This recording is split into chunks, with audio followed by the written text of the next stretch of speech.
طب والله يا جماعة الناس في الوسط الفني بيحاربوني محاربة ربنا وحده لا يعلم بيها. وامبارح بعتوني مشوار ملوش اي 30 لازمة، وكانوا عايزين يعملوا لي كمين، بس العبد لله قريب من ربنا وهرشت كل الحوار، وانا اللي لبستهم في حيطة جامدة قوي. انا قاعد لبتوع الوسط الفني، انا قاعد للمسؤولين الكبار اللي ان شاء الله هيمشوا قريب في الانتخابات اللي جاية، وهينزل لهم عتاولة يقضوا عليهم. انا مش هشتغل في الوسط الفني دلوقتي خالص.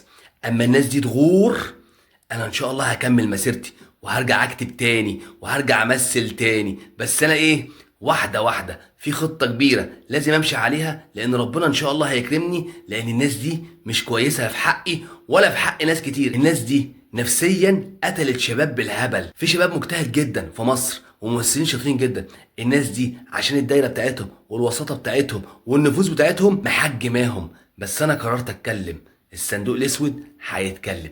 بس انا بعد اذنك بقول لك اشترك في القناه، فعل الجرس، تابعني واتفرج على فضايح كبيره قوي في الوسط الفني، انا هحكيها حاجه حاجه. سلام عليكم.